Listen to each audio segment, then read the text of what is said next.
Assalamualaikum warahmatullahi wabarakatuh.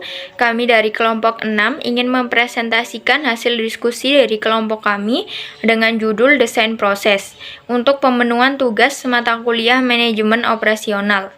Sebelumnya, perkenalkan anggota kelompok 6. Yang pertama, saya sendiri, Dinar Eka, selaku moderator. Yang kedua, Muhammad Naufal Fawaz. Yang ketiga, Shirley Enggaulina. Dan yang keempat, Fadilah Iza. Baik, langsung saja ke pembahasan yang pertama, yaitu desain proses. Apa sih desain proses itu? Desain proses adalah suatu kegiatan dengan melibatkan tenaga manusia, bahan, serta peralatan untuk menghasilkan produk yang berguna baik barang ataupun jasa. Proses produksi pada hakikatnya merupakan proses perubahan dari bahan atau komponen menjadi barang yang mempunyai nilai. Proses produksi saat ini berkembang pesat karena kemajuan teknologi dan didorong oleh usaha untuk meningkatkan kualitas produktivitas produk. Proses produksi dapat diklasifikasikan menjadi 5 kategori.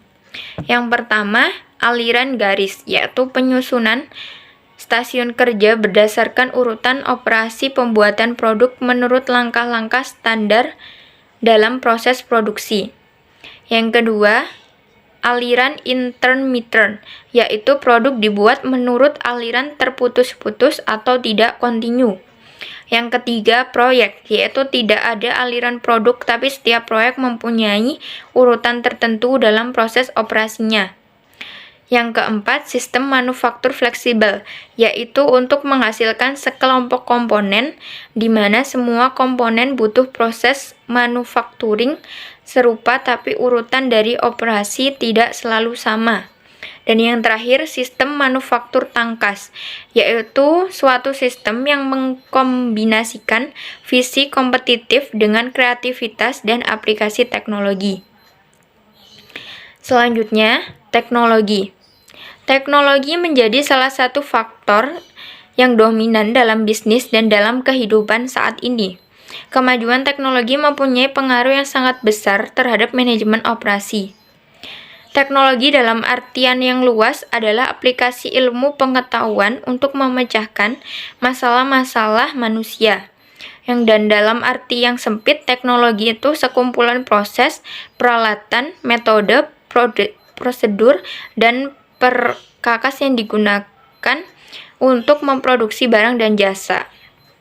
Keputusan-keputusan seleksi proses dan pemilihan teknologi berhubungan sangat erat dan saling berkaitan, seperti penetapan proses aliran garis dan seleksi proses akan mempengaruhi pemilihan macam mesin dan peralatan yang akan digunakan. Pemilihan teknologi mempunyai dampak terhadap semua bagian operasi, terutama dalam desain pekerjaan. Selain itu juga mempengaruhi aspek-aspek operasi lainnya, termasuk produktivitas dan kualitas produk.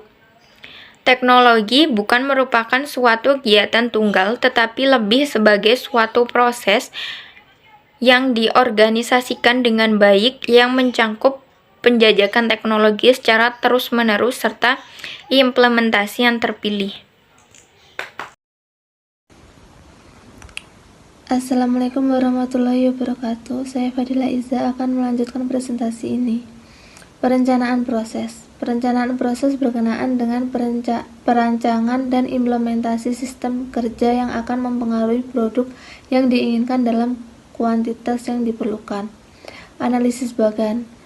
Yang pertama, bagan proses. Kedua, bahan mentah. Ketiga, desain produk. Keempat, desain pekerjaan. Kelima, tahap pemrosesan yang digunakan. Yang keenam, sistem pengawasan manajemen. Yang ketujuh, peralatan atau perkakas. Langkah-langkah yang perlu diambil dalam perencanaan proses ialah sebagai berikut. 1. Memutuskan tujuan-tujuan perencanaan. 2. Memilih proses atau sistem produktif yang relevan. Yang ketiga, menggunakan proses transformasi yang ada sekarang dengan bantuan bagan-bagan proses dan pengukuran efisiensi. Yang keempat, mengembangkan desain proses yang diperbaiki. Yang kelima, mendapatkan persetujuan manajemen untuk desain proses yang telah direvisi. Yang keenam, mengimplementasikan desain proses baru. Bagan-bagan yang digunakan dalam perencanaan dan pengelolaan. Yang pertama, bagan-bagan perakitan assembly cards. Bagan ini menunjukkan kebutuhan bahan dan urutan perakitan komponen-komponen yang merupakan suatu perakitan mekanikal. Yang kedua, bagan-bagan aliran proses, flow process card. Bagan ini merinci proses ke dalam unsur-unsur dan simbol-simbol. Jadi, bagan aliran proses memberikan petunjuk yang lengkap tentang tata cara pelaksanaan suatu proses. Yang ketiga, bagan proses operasi, routing set atau sering disebut routing set. Bagan ini mirip operasional proses cards bagan perakitan dengan perbedaan bahwa bagan proses operasi mencakup spesifikasi untuk bagian dan waktu pengoperasian dan pemeriksaan. Yang keempat, bagan operasi atau operation cards. Bagan ini menunjukkan spesifikasi bagian-bagian pengoperasian dan pemeriksaan secara lebih terperinci. Bagan-bagan yang digunakan dalam perencanaan dan pengolahan yaitu bagan manusia mesin. Bagan ini menunjukkan hubungan antara operator dan mesin, yaitu menunjukkan apa yang dikerjakan mesin dan apa yang dikerjakan karyawan pada setiap periode waktu.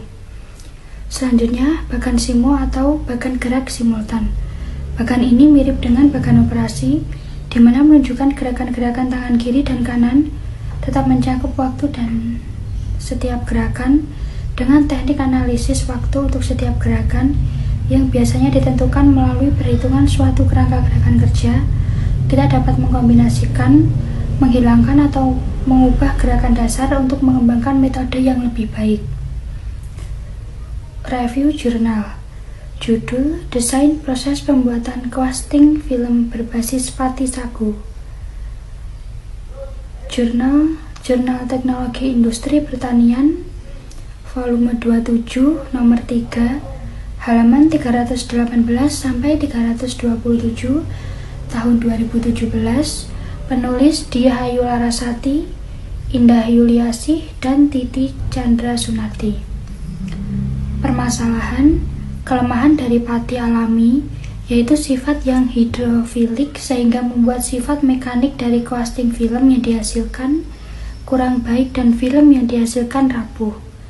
Tujuan penelitian untuk mengetahui bagaimana desain proses pembuatan casting film berbasis pati sagu atau ikat silang asam sitrat. Objek penelitian Pati sagu metroxylon sp. Metode penelitian. Dalam penelitian ini, jenis penelitian yang digunakan adalah deskriptif kuantitatif. Metode penelitian ini, cara pengumpulan data dilakukan dengan menggunakan serangkaian instrumen penelitian berupa tes atau analisis. Data yang terkumpul kemudian dikonversikan menggunakan kategori atau kriteria yang sudah ditetapkan sebelumnya. Hasil penelitian: coating film dalam bahan baku pati alami sebanyak 5%. Bahan pengisi CMC atau kitosan dapat membentuk film dengan permukaan yang mulus dan memiliki tekstur yang mudah patah. Namun, coating film dengan bahan baku pati sitrat sebanyak 2,5% memiliki kemampuan pembentukan film yang bagus, yaitu terbentuk film dengan permukaan mulus dan tekstur yang lentur atau fleksibel. Kelebihan penelitian. Pembahasan pada jurnal ini dibuat secara jelas dan padat sehingga pemahaman kepada jurnal ini lebih berbobot dan baik. Kekurangan penelitian. Terdapat bahasa-bahasa istilah yang membuat kurang mudah dipahami oleh pembaca.